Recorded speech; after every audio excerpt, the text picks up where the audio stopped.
आज झारखंड के कैश कांड की करेंगे क्योंकि ईडी ने 18 घंटे में 37 करोड़ की काली कमाई का एक्सरे कर दिया है। इतना पैसा कांग्रेस जेएमएम शासित राज्य में एक ही मंत्री के पीए के नौकर के घर से ईडी ने बरामद किया। जितना पैसा ईडी ने अपनी स्थापना के 66 साल के इतिहास में कभी किसी आरोपी के एक ठिकाने से एक साथ नहीं पकड़ा था।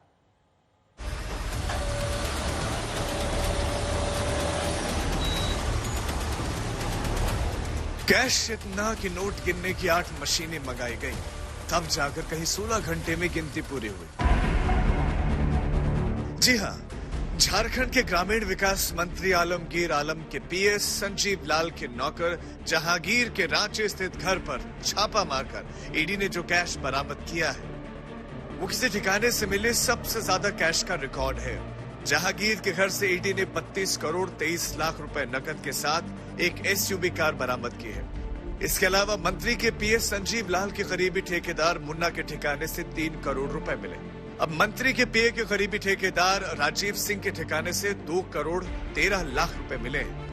कुल 37 करोड़ 36 लाख रुपए अब तक ईडी ने बरामद किए हैं। ईडी ने इस मामले में संजीव लाल और जहांगीर दोनों को ही गिरफ्तार कर कोर्ट के सामने पेश किया, जहां 6 दिन की हिरासत में दोनों को भेज दिया गया है। अब ईडी की कार्रवाई आगे बढ़ेगी। बहुत ज्यादा उम्मीद लगाई जा रही है कि आगे आने वाले समय में हो सकता है जो ग्रामीण विकास मंत्रालय के मंत्री आलमगीर आलम उनको पूछताछ के लिए बुलाया जाए और अगर जरूरत पड़ती है तो सबूतों के आधार पर उनकी गिरफ्तारी भी हो सकती है। ईडी ने अब संजीव लाल और जहांगीर दोनों को गिरफ्तार करके कोर्ट के सामने पेश किया है। 6 दिन की हिरासत में भेज दिया गया है। आशंका है कि ग्रामीण विकास मंत्री आलमगीर को पूछताछ में बुलाया जाए और उनकी भी गिरफ्तारी हो सकती है। झारखंड का ये भ्रष्टाचार फिल्मी कहानी जैसा है, जहां जिसके घर छापा पड़ता है कैश ही कैश नजर आता है। 2019 में ग्रामीण विकास विभाग के जेई सुरेश वर्मा को 10,000 की घूस लेते पकड़ा गया। सुरेश वर्मा के ठिकाने से फिर छापे में 2 करोड़ कैश मिला। सुरेश वर्मा ने तब चीफ इंजीनियर वीरेंद्र राम का नाम लिया। ईडी ने वीरेंद्र राम के 23 ठिकानों पर छापा मारा।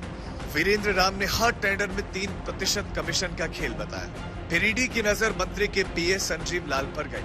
मंत्री के पीए के नौकर के घर 32 करोड़ कैश मिला। पीए के 2 करीबी के घर 5 करोड़ कैश मिला। अब सवाल है कि ये सब तो मोहरे हैं, असली चेहरा कौन है?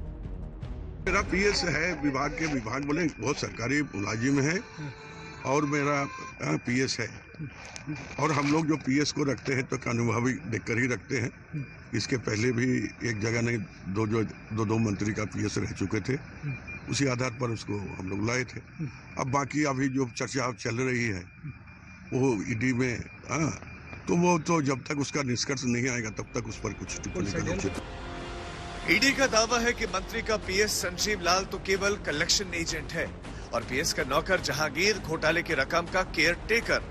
अब ईडी रिमांड में यही उगलवाने में जुटेगी कि आखिर करोड़ों के कैश वाली काली कमाई का असली भ्रष्टाचारी कौन है। रांची से सत्यजीत के साथ मुनीश पांडे, दिल्ली आज तक।